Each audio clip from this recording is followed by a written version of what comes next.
Does anyone remember an old PC game from the early 1990s called Mr. Mix? It's mainly a typing game, similar to Mario Teaches Typing, where you have to type words into a box to make a chef, the titular Mr. Mix, put ingredients into a bowl. Unlike most typing games, however, this game is notorious for having an insane difficulty curve. The game has a words per minute requirement for each level, being as low as 10 on level 1 and as high as 85 on the third. By level 5, the requirement reaches over 500, effectively making it impossible to proceed any further. One of the main things that people noticed about this game immediately was the background music. The music on the first level was an unsettling pattern of growls that got progressively louder as the level went on, often causing damage to early computer speakers that were not designed to handle extremely high volumes of sound.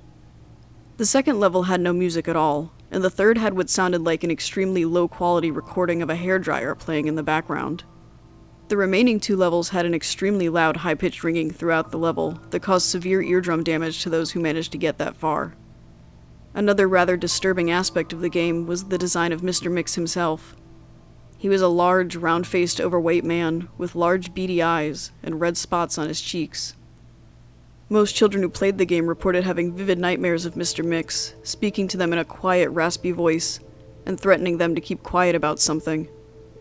However, none of them could remember exactly what that was. One psychologist who saw many of these children reported being disturbed by the sheer amount of terror on the faces of the children as they recounted the details of the nightmare.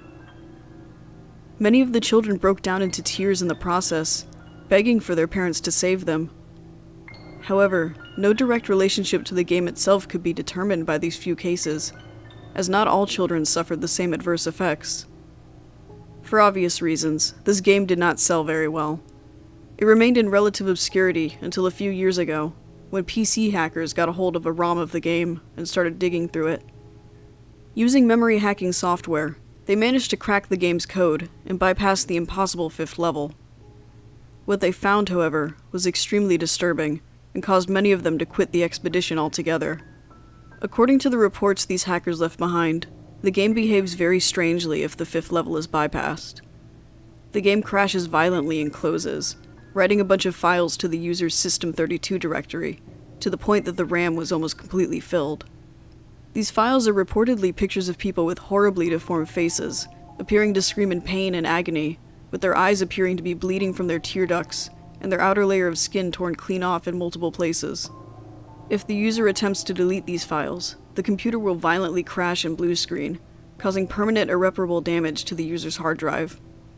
The hackers found that this was caused by a lone byte in the game's ROM that triggered when the 5th level was completed. After removing this byte, they were able to proceed to the 6th and final level. Unfortunately, all of the original hackers declined to discuss what they saw in the final level. All of them became extremely paranoid and reclusive, refusing to talk about anything related to the game, and showing astonishingly extreme symptoms of post-traumatic stress disorder. Most of them ceased to be able to form coherent sentences within a week, and within a month, all of them went missing. All remaining copies of the game were destroyed. To this day, no one knows what was in that game that caused them so much psychological damage. Maybe it's better that way. 2 years after this incident, a man was arrested after trying to kidnap an 8-year-old girl from a grocery store. Through DNA and fingerprint analysis, the man was identified as one of the original hackers who viewed the final level of the game. He was wearing a white chef's hat and had a look of unspeakable malice and insanity on his face. When interrogated, the man would only say one thing: "I'm Mr. Mix. Shh."